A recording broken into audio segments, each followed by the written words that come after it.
friends, Pradeep Pendyala, Professor of Anesthesiology. Today I am going to talk about electrolytes and electrolyte imbalance and the importance of electrolytes.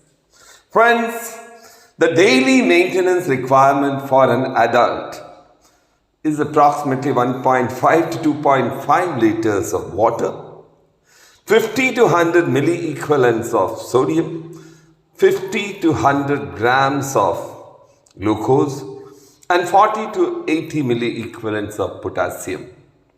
Normally, potassium and magnesium are found in greater quantities in intracellular compartments. Sodium and calcium predominate extracellularly. More bicarbonate is also greater in plasma. Chloride is more evenly distributed between the intracellular and extracellular compartment. Talking about electrolytes, they are very, very essential for homeostasis and they are essential basic life supporting factors. They are the basic requirement for life's functioning. How? They maintain the electrolytes, maintain the electrical neutrality in cells, generating and conducting action potentials in nerves and muscles. This is the importance. Friends, these electrolytes can have imbalance and there can be need to know what they are and how they work in the body. Let's talk about sodium. Sodium is osmotically active cation. It is responsible for maintaining the extracellular fluid volume and also for regulation of membrane potentials of cells. Sodium regulation occurs in kidneys. Normally, the proximal tubule is the place where the majority of sodium is reabsorbed. In the distal convoluted tubule also, sodium undergoes reabsorption. Friends, among the electrolytes disorders, hyponatremia is most common. And if the level is less than 135 millimoles per liter, it is known as hyponatremia. So what happens if hyponatremia takes place in a person? First, the manifestations would be neurological, predominating neurological manifestation. There could be headaches, confusion, nausea, delirium. Now talking about hyponatremia, if it is more than the required, normal levels as you are aware, 135 to 145 millimoles, or 140 millimoles per liter.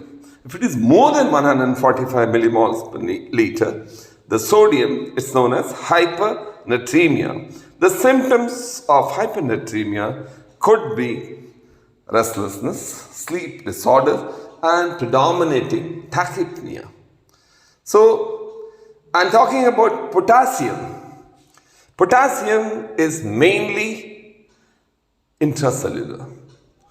The sodium-potassium adenosine triphosphate pump has the primary responsibility for regulating the homeostasis. Friends, in the kidneys, the potassium takes place, the reabsorption, filtration takes place in glomerulus. The reabsorption of potassium takes place at the proximal convoluted tubule and ascending loop of Henle. Then potassium disorders can have important problem, that is arrhythmias. Hypokalemia occurs if it is less than 3.6 millimole per liter, which causes weakness, fatigue, and muscle twitching. The hyperkalemia can cause arrhythmias, especially if the person has also been given scoline or succinylcholine, succinylcholine. It causes Very, very dangerous situation because of hyperkalemia and arrhythmia. The patient may even die. There could be muscle cramp because of hyperkalemia. There could be weakness, rhabdomyolysis, or myoglobinuria because of hyperkalemia. Talking about other electrolytes which are of importance is calcium. Calcium is very essential. It is involved in mineralization and contraction of muscles, transmission of nerve impulses, blood clotting, and also secretion of hormones. Now, calcitonin acts on bone cells to increase the calcium levels in the blood. And the other thing which is very important is parathyroid gland. Parathyroid hormone regulates calcium secretion in the distal tubules of the kidneys. Hypocalcemia diagnosis is if it is less than 8.8 milligram per deciliter. So, hypercalcemia if it is more than 10.7 milligram per deciliter. So, we have to know the proper levels and what is wrong. If we are aware about the normal values, we would know what is wrong and which are the things which are controlling these levels. Now, talking about bicarbonate, it's the thing which is predominantly regulated by the kidneys. I'm sure you know it is totally controlled. The maintaining of acid-base balance because of bicarbonate. Kidneys reabsorb bicarbonate and also generate bicarbonate by acid excretion. Talking about magnesium. Magnesium is normally intracellular cation. Magnesium is mainly involved in ATP metabolism, contraction, and relaxation of muscles, and also neurological functioning. Magnesium is very much required, especially for neurotransmitting release. When the muscle contracts, calcium reuptake takes place by the ATPase of the sarcoplasmic reticulum, which is normally brought out by magnesium.